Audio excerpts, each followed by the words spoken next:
Se me olvidó mencionar con el tema del ministro de Vivienda, que también se dio a conocer y que me llamó bastante la atención, que no solo el gobierno de Abelardo de la Espriella se rehusó o no se pronunció de forma determinante para condenar lo que sucedió, ni para insinuar como si es posible que salga del cargo, absolutamente nada de eso, sino que además lo que se denunció en las últimas horas es que el ministro de Vivienda estaría aumentando su poder, pues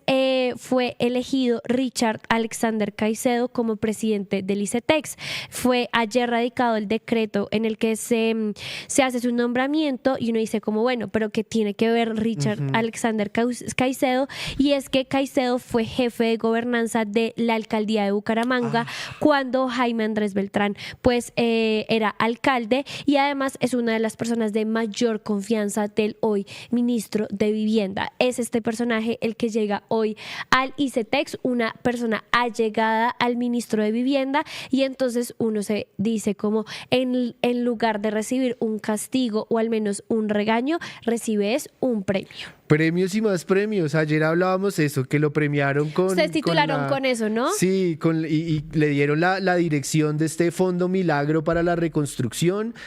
Ahora le nombran a los amigos más cercanos y a la gente cercana a su gobierno destituido en Bucaramanga, en un cargo tan importante como el del ICETEX, un cargo que también le dolió mucho a la derecha el enfoque que le dio el gobierno de Gustavo Petro. Otro milagro más. Es impresionante los milagros, la cantidad de milagros que ocurren en la Patria Milagro, y sobre todo los milagros que benefician a Vivian Morales, a Jaime Beltrán, a todas estas personas que más que ejercer un liderazgo político vienen ejerciendo un liderazgo religioso. Pues milagro, están desplegando unas redes clientelares e institucionales sin precedentes. Sí, porque además el costo político que está asumiendo Abelardo de la Espriella lo va a seguir asumiendo con este personaje que llega además bastante cuestionado al gobierno. Para quienes no sabían, el hoy ministro de Vivienda, Jaime Andrés Beltrán, fue señalado o fue vinculado a un escándalo por 70 toneladas de chatarra que desaparecieron en Bucaramanga y que habrían sido, digamos que, robadas o saqueadas o mal gestionadas por personas allegadas al hoy ministro bajo la alcaldía pues de Jaime Andrés. Y lo mismo lo que pasó con todo este tema de que eso está vinculado con este tema de las viejas luminarias y postes que fueron cambiados en Bucaramanga, y que bueno, ahí habría un detrimento o unas irregularidades respecto a cómo se llevó a cabo este proceso. Fue un señalamiento que salió incluso meses mucho antes de su destitución como alcalde de Bucaramanga, y entonces uno se da cuenta que esta idea de no solo los nunca, sino estas personas que no están del todo o que no están libres de señalamientos, pues igual están llegando al gobierno de Abelardo de la Espriella cuando se eligió y se ufanó de que él iba a ser diferente y de que nada, por ejemplo, contra los corruptos, y que sale, por ejemplo, no sé si viste también en esa locución con un video bastante fuerte como amenazante, como de quien se robe la plata, aquí esto no va, quien use los recursos del Estado de forma inadecuada, aquí eso no lo voy a permitir, pero sí mantienen el cargo personas señaladas. Sí, a mí me encantaría tener un amigo como Abelardo de la Espriella, pues que lo defienda a uno a capa y espada en todo momento, y que cuando uno más la embarre, más lo premie.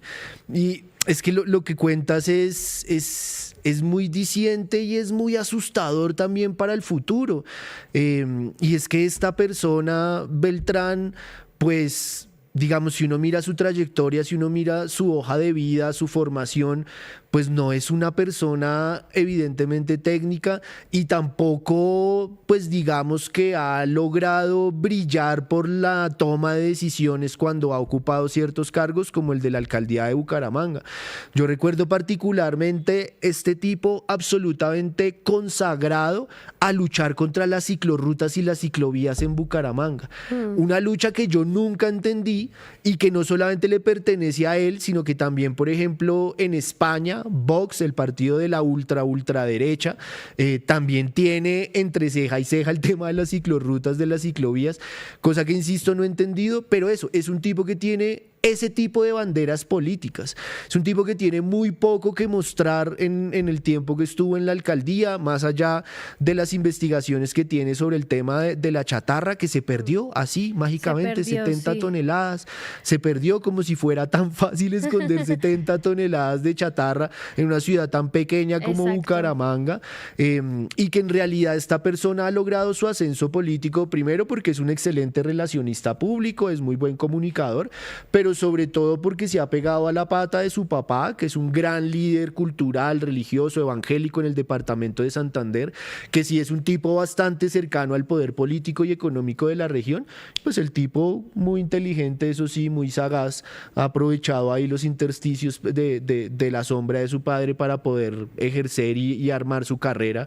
que desafortunadamente pues aquí no se ve que pueda traer muchas luces en ese tema tan sensible. Sí, sí, y que se coincide con que se le aparece a Abelardo de la Espriella, ¿no? Que le convenientemente resulta favorable esa relación, pues en ese momento para Abelardo como candidato y pues hoy para él como ministro, y entonces vemos a este tipo de personajes que uno diría, y vuelve a salir este tema de la técnica, y es qué tan preparados o qué tan idóneos están o qué tan idóneos son para este tipo de responsabilidades y de cargos, y luego entonces lo vemos en la playa cuando ocurre una tragedia que compromete a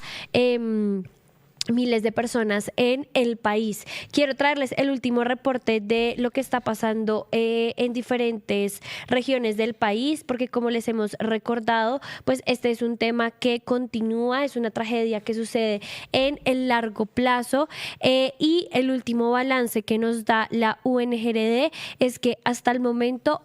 hay 312 personas fallecidas a causa del terremoto, más de 4.000 heridos, siguen 290 personas desaparecidas, y en cuanto a las viviendas, la cifra ya aumenta a 134.000 viviendas afectadas y 29.000 viviendas destruidas. Es decir, estamos hablando de que más de 29.000 personas se han quedado sin hogar, sin casa, por la destrucción de las viviendas que dejó el terremoto. También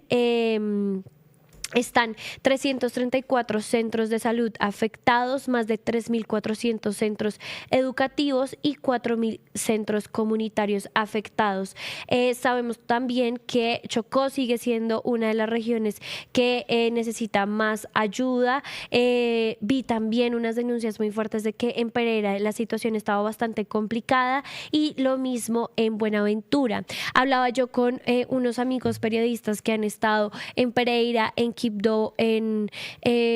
Cali, que una de las cosas más terribles es cómo la gente va a los albergues, por ejemplo, o tiene que salir de los albergues a trabajar, cumplen su turno y regresan a los albergues, es decir, como tienen que continuar este tema de seguir trabajando y respondiendo laboralmente, pese pues a que lo perdieron todo, y pues que están gestionando también asesorías jurídicas para poder pedir calamidad, ¿no? Es decir, como para que los trabajadores puedan pedir calamidad ante las empresas, pues porque están sin hogar, muchos han perdido familiares, muchos no saben qué van a hacer con sus vidas, e igual tienen que responder en sus trabajos. Uy, tiene que ser uno una muy mala persona para ejercer como jefe de una persona que esté en esas condiciones, y seguir pidiendo asistencia al trabajo, rendimiento, metas, así sea lo que llaman popularmente la hora nalga, de irse a sentar a calentar la silla solamente. No, de verdad que cuesta creer mucho eso. También leí esta mañana a una persona, bueno, a un amigo, a una persona cercana que vive en Pereira, y me contaba que en este momento hay una indignación y una preocupación muy grande por parte de algunas personas que viven sobre todo en el centro de la ciudad, porque digamos que la gente se conoce, ¿no? La gente no tiene datos de censo, no tiene caracterizaciones, documentos de caracterización, pero la gente sí sabe quién vive en dónde, ¿cierto? Cómo se componen las familias, en qué áreas y en qué cuadras, en qué manzanas hay más o menos viviendas ocupadas. Y lo que él me decía es, estamos preocupadísimos porque ya hay una zona en el centro de Pereira en la que se ordenó la remoción de escombros e incluso reconstrucción, y nosotros, sociedad civil, sabemos que hay una amplia posibilidad de que allí todavía haya sobrevivientes. Y nos preocupa todavía más porque hemos intentado acercarnos a la zona para poder hablar con los responsables de la remoción de escombros para explicarles que el trabajo de búsqueda y de rescate tiene que ampliarse en el tiempo, y no los han escuchado. Y me decía, no solamente no nos han escuchado, es que tienen cercada la zona por el SMAT. Por lo tanto, no es solamente que no podamos acceder, sino que si intentamos hacer alguna actividad de búsqueda y rescate por propia cuenta, no, pues recibimos es represión por parte de la fuerza pública. Y él mismo me contaba, hemos empezado a formar redes con gente que está en otros municipios y que está en otras ciudades con características similares, con afectaciones similares, y los casos se siguen reproduciendo. Entonces dice uno, pucha, qué susto que por falta de información o por improvisación o por lo que sea, se acelere el tema de la remoción y de la reconstrucción y no se dé el tiempo suficiente que tiene que darse a la búsqueda y al rescate de personas. Sí, mira que a mí también me han salido como varias denuncias de personas que han pedido la ayuda y la atención, o al menos la presencia de estos grupos de rescate por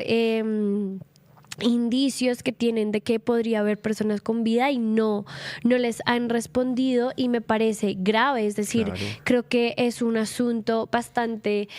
grave, porque si hay unos indicios de que podría todavía haber personas vivas, pues esas personas vivas, entre más horas pasen, pues menos probabilidades tienen de sobrevivir, ¿no? Es decir, sabemos que si ya es bastante difícil que alguien haya sobrevivido después de tantos días, pues con el paso de las horas esa posibilidad se vuelve muchísimo más difícil. Entonces sí me preocupa este tema de las denuncias que hay sobre este asunto. Y otro también que yo he visto que ha sido como alarmante y que de pronto no se le ha dado la prioridad o no se ha priorizado incluso en la agenda pública, es el tema de los niños que han quedado huérfanos, ¿no? Entonces hay algunos reportes en albergues que hablan de niños que literalmente están solos, que han quedado huérfanos, que no se han priorizado, por ejemplo, los protocolos para como para el restablecimiento de sus derechos, para ser llevados, no sé, ante el ICBF o ante ciertas autoridades. Y a mí, por ejemplo, me escribió una señora porque a ella le preocupaba que pasara lo mismo que en Venezuela, y es que en Venezuela se perdieron muchos niños. Es decir, estaban, digamos que en un albergue o en un refugio, y luego no volvieron a encontrarlos o a saber de ellos. Sé que hay varias iniciativas ya como como de protocolos para evitar o como no enfrentarse a casos, por ejemplo, de explotación sexual o de tráfico o de redes y demás, pero sí es un tema que genera bastante alerta, y es estos niños que ante esta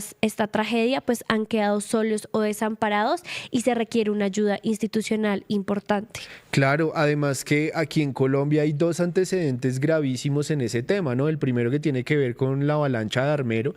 que incluso hay una película de los tardíos 90 que se llama Soplo de Vida, la hizo Luis Ospina y recrea un poco el tema de la búsqueda de muchos padres de familia y muchas personas por parte de niños que quedaron perdidos, quedaron en la inopia después del suceso trágico. Y también ocurrió algo, no a tanta escala como se ha comprobado en el tema de Armero, pero sí ocurrió algo muy similar con el terremoto del 99 en el eje cafetero. También incluso recuerdo vagamente algún reportaje que vi en la televisión española de algunos chicos y chicas que habían crecido en España, que se habían dado cuenta en algún momento que eran adoptados, que su nacionalidad era colombiana y que en realidad provenían, era de los niños que ni siquiera es que pierdan a su familia en muchos casos de ocurrió el incidente y por los escombros y tal, pierdo comunicación, sino que de los mismos albergues eran extraídos por parte de gente que se dedica a negocios de trata de personas, de adopciones ilegales, etcétera, y que se conformaron unas redes que movieron mucho dinero a costa de estos pelados y estas peladas, y claro, hasta mucho tiempo después se viene a saber esta información por las investigaciones que ellos mismos adelantan, no porque haya habido como un doliente en el Estado colombiano que se haya encargado de eso. Sí, yo creo que ese es uno de los temas a los que más hay que ponerle atención, porque ya pues de cara a lo que hemos visto y como tú mencionas en este tipo de tragedias, pues la niña sí termina siendo una de las poblaciones más vulnerables y más expuesta a diferente tipo de delitos o incluso de crímenes que se cometan contra ellos, y sí preocupa bastante también el tema pues sí, de qué protección se le está dando, por ejemplo, a estos niños en los albergues y qué tan expuestos están incluso en los mismos albergues a diferentes tipos de violencias o de vulneraciones. Y qué tristeza también por aquellos que quedaron en la orfandad y pues que no solo es vivir la tragedia de quedarse sin su casa, quedarse sin hogar, quedar expuestos, sino que también perdieron incluso a sus papás. Muchísimas gracias a todas las personas que en este momento se están conectados aquí con nosotros, que nos dejan sus comentarios. Veo que están peleando con alguien que se llama Sara en el chat. No sé qué habrá dicho Sara, pero no es muy querida en el chat. Sara, acá por ejemplo estaban mencionando también lo de Armero, dice los niños los venden bienestar como hicieron en Armero. Sigan entonces comentándonos, dejando sus opiniones aquí en el chat. También les digo que muchísimas gracias a quienes ya le han dado like, y por favor compartan esta transmisión y que nos sigan en nuestras redes sociales. Ayúdanos a seguir con nuestra labor periodística a través de nuestro NECI 310-779-3518. Lo hiciste artísticamente y lo hiciste con las víctimas, que eso es un mensaje a dar. Caminamos juntos, todos con el progresismo por las calles defendiendo el plebiscito por el sí. ¿Cuál es la capacidad de generación de vivienda? ¿Los subsidios para quién son? Diciendo que le vamos a quitar los privilegios a los políticos. La política no descansó este fin de semana con estos personajes señalados por corrupción. Sí, señora, sí, señores. Llega la central. Este espacio semanal que hemos concebido para reflexionar sobre asuntos coyunturales. Allí vivía la familia de Pablo Escobar Gaviria.